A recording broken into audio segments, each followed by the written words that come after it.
44 games in the books as the longest season in the history of the WNBA comes to a close, but the party is just getting started. Alongside LaChina Robinson, I am Sam Ravech. Welcome to the Wrap-Up presented by AT&T. LaChina, not only has this been kind of the longest season in the W, I feel like it's been the most consequential in terms of media rights deals. You're talking about the collective bargaining agreement coming up.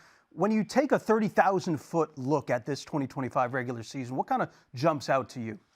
Well, the first thing that stands out to me, and we just got notice a few hours ago, is this is the most watched season in WNBA history. Like, the W had eyes on it all season long. Fans were tuned in, also to Hoop Streams. Congratulations on the growth and on the wrap-up as well. Golf clap, golf Hoop Streams. clap, yeah, absolutely. So just the continued growth of the WNBA is what stands out first. But when I start to drill down from there, a couple of notes that I make is the job by the GMs and head coaches this year really stands out to me. Yeah. I mean, when you look at some of the rosters that had to be reconfigured or even created in the first place, like Golden State, who then would make the playoffs, or some of the coaching hires and the job Carl Semesco has done in Atlanta, Natalie Nakase.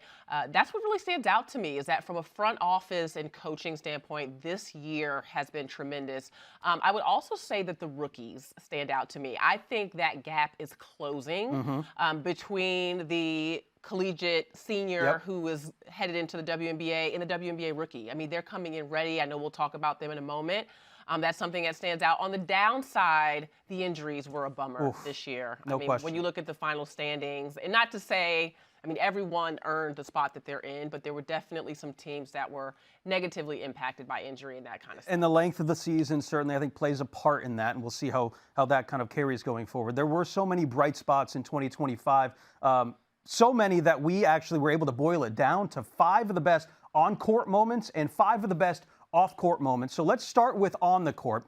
And let's start with the famous or infamous, I guess, depending on which fan base you're talking to, August 2nd game between the Aces and the Lynx. And you don't score 111 points without making some threes. And Kayla McBride made 8 of them in the first half, LaChina. Woo.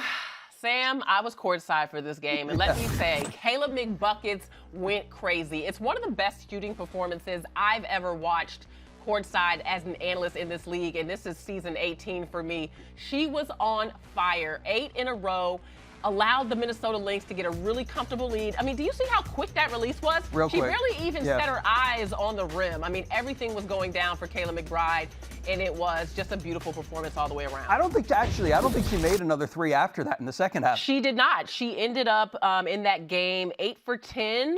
And yeah, didn't miss in the first half, but missed a couple on the second half, but who's counting? So they started guarding her in the second half, I guess. She only took 2 in the second half. Yeah, but still, she had done enough. No, incredible performance for K-Mac, and we're excited to see what they have in store for us as we go into the playoffs. All right, you mentioned rookies, and so many rookies really took the next step in their game as the season progressed. They're really not rookies as we get to this point of the season. But Paige Bueckers likely on her way to Rookie of the Year honors, and rightfully so, because she did things like this, put up 44 points in a game against the Sparks to set the new WNBA single game record. I mean, the 40-piece was one thing, but it was also the backdrop. You are in LA, the stars are out, the Hollywood sign is there, courtside, you've got all the biggest names, and Paige said, tonight is going to be about me. 17 for 21 from the field is insane for a 40-piece. The high level of efficiency, she was perfect from the three-point line and the free throw line. Bueckers has played beautiful basketball this year. You mentioned, too, like how the rookies kind of, there's not really a huge gap between them and some of the veteran players in this league. Efficiency is the word that I would use. Like, that's the biggest surprise to me, is to see how efficient these rookies have been. Yeah, because it's usually the speed of the game is too much for them coming into the league. The power, the strength of pros coming in at this level, but not for Paige and not for many of these rookies who have just been adjusting so well. I really wish that Dallas could have made a playoff run, because Paige and the bright lights playing in the playoffs makes for a good story, but she had an amazing season. It sure does, and it looks like they're going to be atop the lottery, too, so we'll see what they do coming up in this next draft. All right, so Paige actually did miss some of the games. We talked about some of the injuries. She did struggle a little bit with injuries, not nearly as much as Caitlin Clark did, however, only limited to 13 games this year, which was, I think, unfortunate for a player coming off so much steam and momentum in her rookie season. But anytime she did return, it felt like she had never left. There was one return in particular, Sam, and I'm going to tell you about it. It was against the New York Liberty, the defending champs, And Caitlin Clark, back in early June, had come back from a 3-week absence, and she was out of her mind. You look at the numbers. She had 25 points in just the first half. The logo threes were hot. She ended up with 32 points, 7 3-pointers.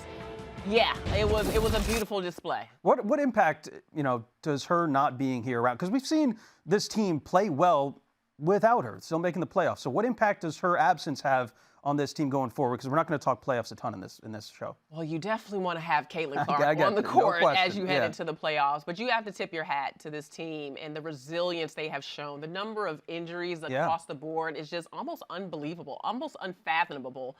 But Stephanie White has done an outstanding job of keeping this team motivated, energized, really empowering them to believe in what they could achieve. And I saw some good basketball from the Fever down the stretch of the regular season, so you hope that bleeds into a playoff run. Nobody was playing better basketball down the stretch of the season than the Las Vegas Aces, who just capped off a 16-game winning streak to finish the year. How unbelievable was that? Speaking of unbelievable, A'ja Wilson just continues to do things that we, quite frankly, just have never seen in the game of women's basketball before, like putting up a 30-point, 20-rebound game against the Sun back in August. But, man, I mean, we'll talk MVP a little bit in this show.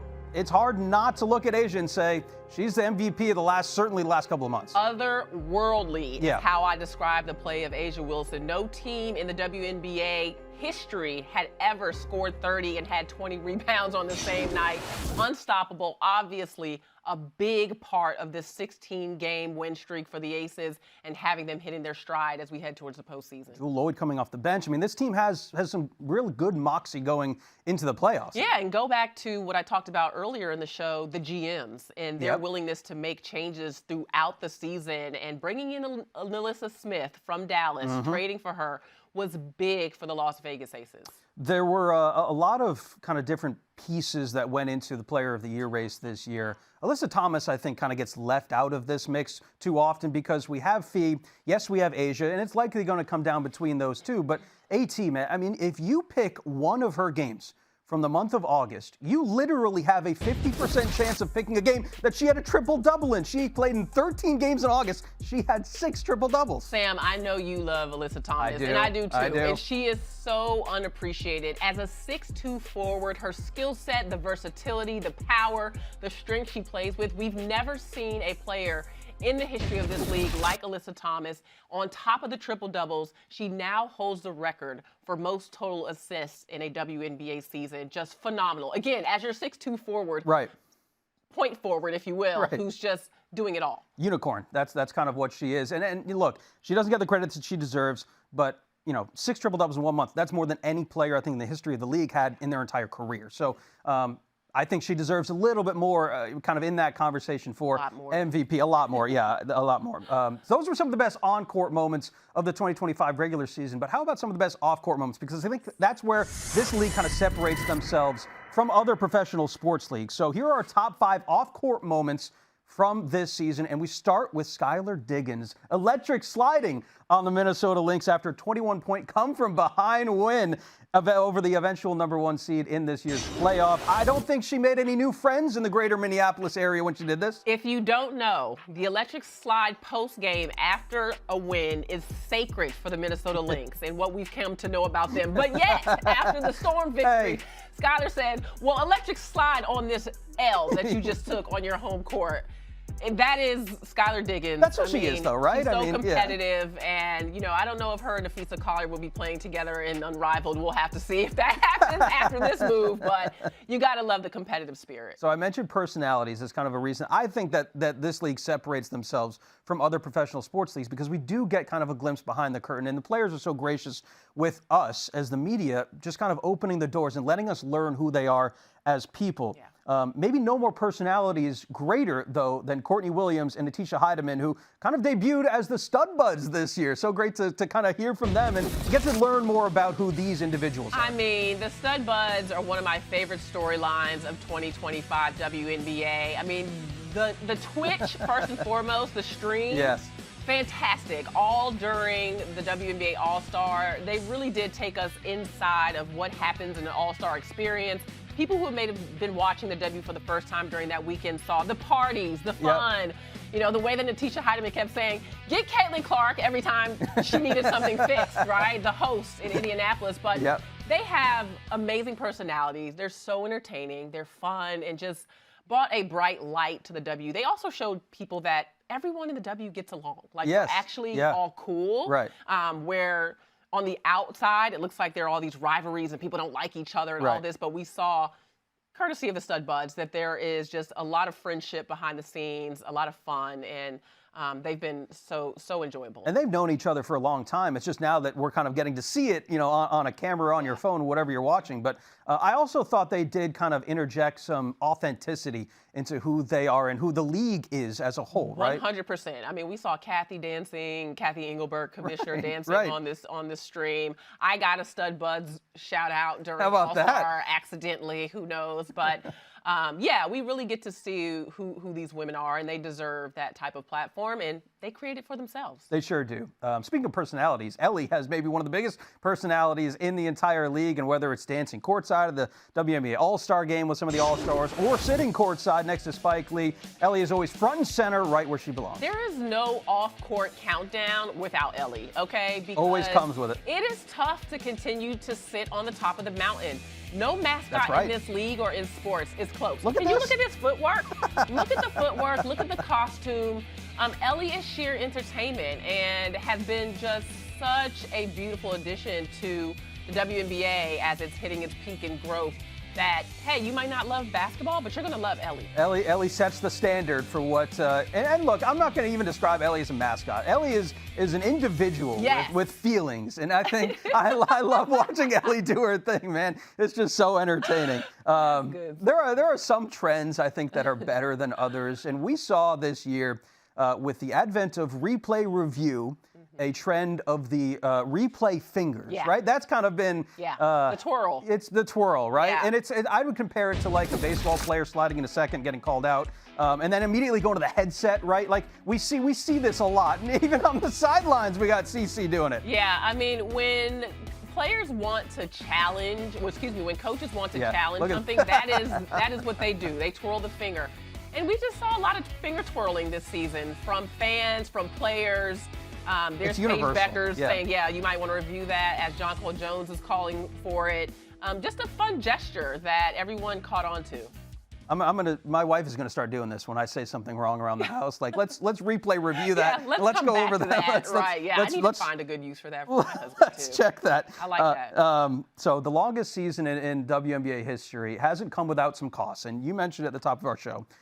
The cost has been some injuries to some pretty substantial players in the league, and that's going to happen. But it has not prevented said all-stars and said stars from showing up for their teammates and showing up for their teams. Yeah, I mean, it's taken a lot of love and support to get players through this season with all the injury woes, a lot of disappointments. Georgia Amore, we didn't even get to see her touch the court as a rookie, but she was always taking notes on the bench, supporting her teammates wholeheartedly, giving them energy.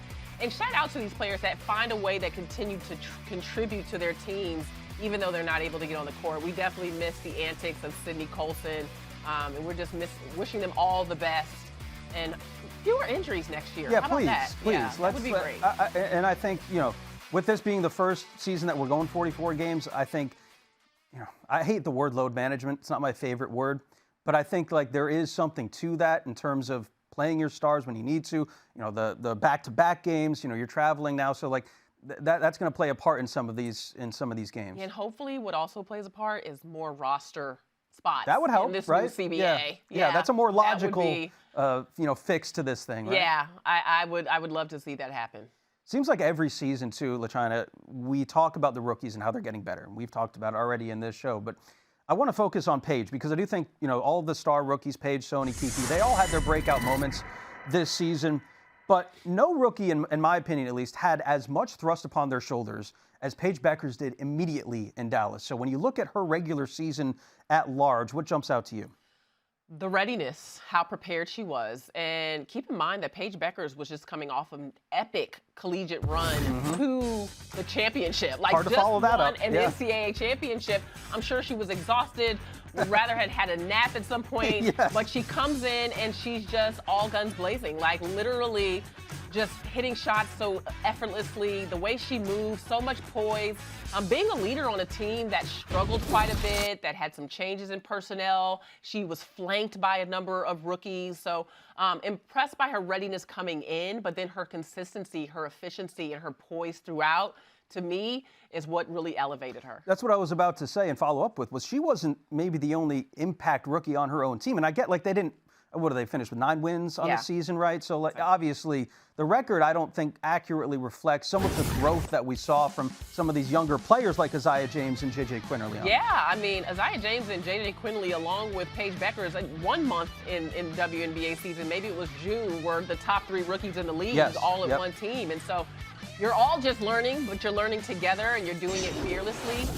So you're absolutely right. That just adds even another layer, and you don't want to miss out on celebrating those rookies who also did a tremendous job as well. Furthering this rookie conversation, contesting Paige Bueckers' resume is not an easy feat, but if there was one player to do it this year, Sonia Citron probably is that player.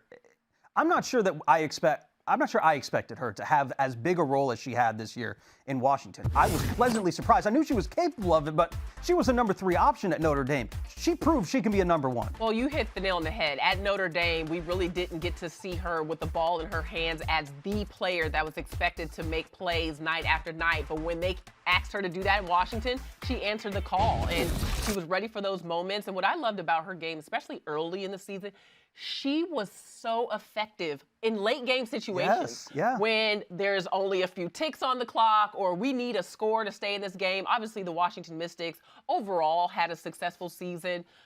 You look at where they were, not making the playoffs, et cetera, but they are a much better team. They've got a great coach, a good system, and I feel like Sonia is going to be a big centerpiece moving forward. Right alongside Sonia, obviously ushering in this new era of basketball in Washington, Kiki Iriafen, the number 4 overall pick from last year's draft.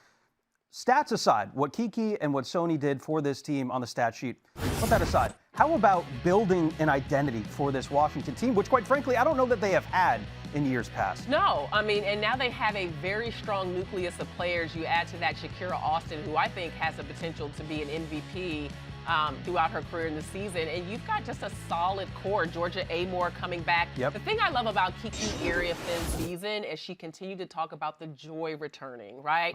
Her final season at USC was tough, and there were a lot of question marks about her ability to impact the WNBA coming in as a rookie, and she played with so much joy and happiness and really had the chance to prove who she is between the lines. Again, the authenticity, I think, is just amazing in this league because not everything is going to be going great at all times. You're going to have some struggles, and I always really appreciate the players talking about some of their struggles and coming back from that and having triumph.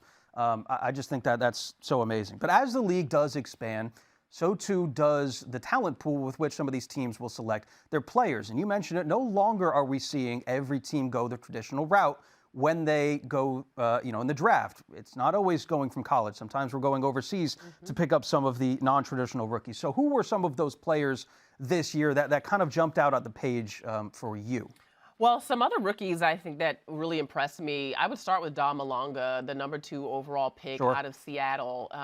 She was phenomenal. Again, I mentioned future future MVP for Shakira Austin. I think Dawn Malonga has that ability and that potential as well.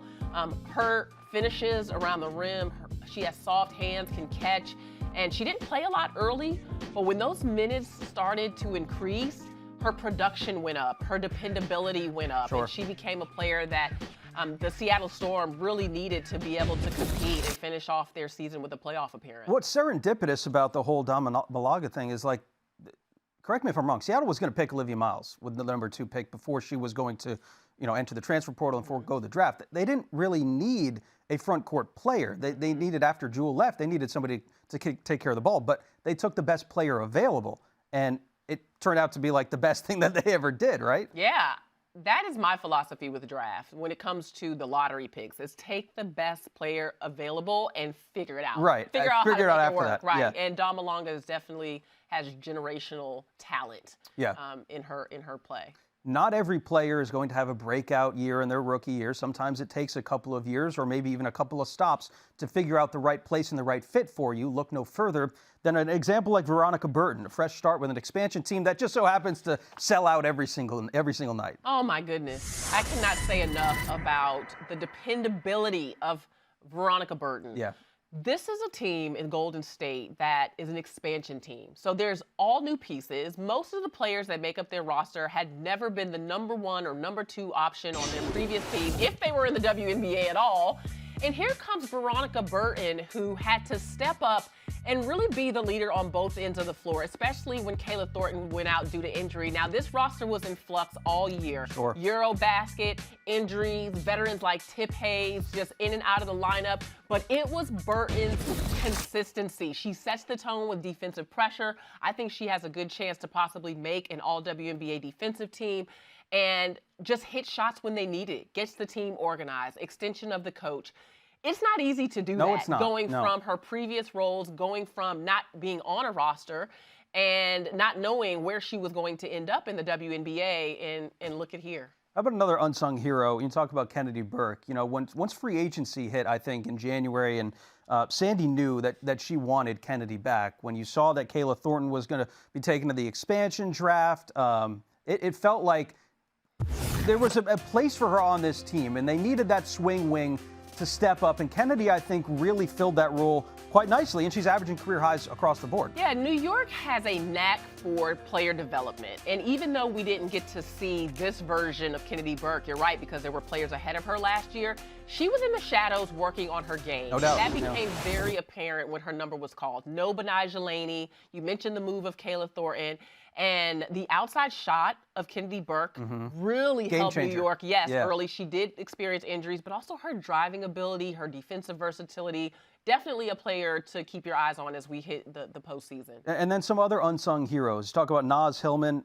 We also have like everybody from Phoenix and Golden State, right? I mean, like you could pick your lot there, but there were so many unsung heroes in the league. Anyone else you'd want to highlight? Man, definitely Naz. Naz Hillman hit 1 3-pointer last year. She's had 53 made 3-pointers this season. Like, that shift in mentality and what it takes, she was already solid on defense and so good as a rebounder, always gave the second effort. She's a leader on this team, but adding that dependable outside shot to this system that Carl Smesko brought in, where they are a 3-point shooting team, they like to spread the floor around BG and Bree Jones.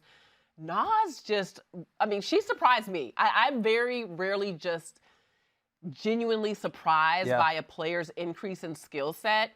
Her 3-point shooting came out of nowhere. Yeah, and certainly helped this Atlanta team, which kind of backed their way into the playoffs last year with, I think, the league's worst offensive rating. And this year that has changed, and she is kind of a fulcrum of why that has happened. So unsung heroes, rookies, the league keeps getting better, and the talent level just keeps going up a notch every single season. Can't wait to see what 2026 has in store. All right, time now for Guarantee of the Day, presented by AT&T. We're going to make some guarantees, LaChina. I'm not sure we're going to be able to back them up, but I feel pretty confident about my guarantee.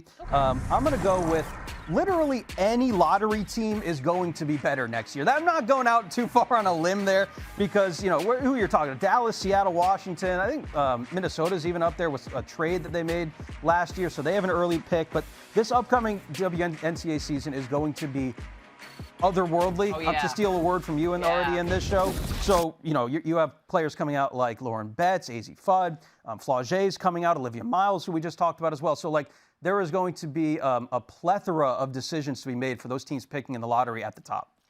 So, I like that. To your point, it was kind of safe. It was safe. And I don't know how you'll feel about my guarantee, but I'm going to guarantee that we have another expansion team make the playoffs next year. Ooh. I know, that's big. Obviously, Toronto will be a part of the league. Portland, I believe, starts next year as well, if I'm recalling correctly. But my eyes are on Toronto. I really think the way that things are coming together for that organization and for that team, they could we could see a repeat of what we're seeing now with Golden State. I do want to, because we do have a couple of minutes here left on our show, I want to talk a little bit about the playoffs coming up on Sunday. LaChina has had some crazy travel today. She's flown up from Atlanta. She's going back to Atlanta, then she's going out to Phoenix. So that's all happening in the course of like 15 hours. But LaChina, talk a little bit about this playoff field. What is one matchup maybe that you are looking forward to the most going into the playoffs in 2025? Oh, it's no secret. It's New York Phoenix. Okay. That 4-5 matchup. We're talking about the defending champs being in 5th place in the standings. Right. Their injuries this season have really cost them. And I would say is the majority of the reason why they find themselves there, not to take anything away from everyone else who has done their job. But New York is dangerous on paper. They have everyone back healthy again, and they find themselves in the 5th spot. Phoenix, on the other hand of that, is a team that did their work early behind the play of Alyssa Thomas and is going to have home court advantage over the defending champs. And that's what you play for, right? Like, there's no more rest in the first round for any teams. Now it's just about, can you get that home court advantage? So New York having to travel to Phoenix, Sandy Brondello's old team, Natasha Cloud's last team. There's so many storylines in there. It's such a juicy series. That's the one I have my eyes on. And also from a playing style standpoint, New York can load you up inside. They've got Stewart, Jonquel Jones, Emma Meesseman. They can really go hard in the paint. On the other side of that, we've seen some fantastic three-point shooting from Phoenix this year and how they spread the floor around Alyssa Thomas. So the contrast in styles is also interesting. That's definitely the series I have my eyes on early. And just to kind of wrap it up here, Minnesota has kind of been on a tear, revenge tour, I guess you could call it, since losing in the WNBA Finals last year. Also, just a reminder, WNBA Finals moves to 7 games this year for those folks who may be just tuning in and remembering 5 games in the WNBA Finals. We have a 7-game series coming up potentially this year. Minnesota and their team reloaded, restocked, and regathered themselves, I thought, going into this season with Fee's injury and how they were able to kind of carry it out, even without her on the floor down the stretch of the season. What do you make of this team, how it's currently constructed, going into the playoffs this year? Because it's a little bit reminiscent of that 2017 team that Minnesota had when they lost in the finals the year prior. Yeah. I have full confidence in Minnesota's abilities headed into the playoffs. I love their roster. I always have. I think Cheryl Reeve has done a masterful job of getting the right pieces together. Cheryl Reeve is the coach. Cheryl Reeve? Yeah, I was going to say. So you've got that as a plus on your side as well. And I think this team is really focused on getting back to the finals, on taking back what they felt like was theirs. Stolen. And last year's lost. I do believe that Dejanay Carrington will need to be healthy and fully available. That's one thing I'm keeping my eyes on, because I thought that was a brilliant pickup in the midst of the season for the Minnesota Lynx, because they needed another athletic perimeter defender, also someone that could help them keep pace up and down the floor. So that's something to keep your eyes on. But with the play of Natisha Heidemann as of recent, Courtney Williams has had a great season, and Nafisa Collier is now part of the 50-40-90 club. Unbelievable, by the way. Insane. Right? And she said that she knew, too, going into the game yesterday, that what she kind of needed to do. I think she went, what was it, like 3 for 4 from 3 talk beyond about the arc? pressure. Like, imagine them saying, okay, this is what you have to do if you want to hit the mark, no pressure, but she knocks it down. She does it. And Elena Deladon, I saw, who was the only other player in WNBA history to hit that mark, sent her a tweet, a congratulatory tweet, like, it's just me and you, girl.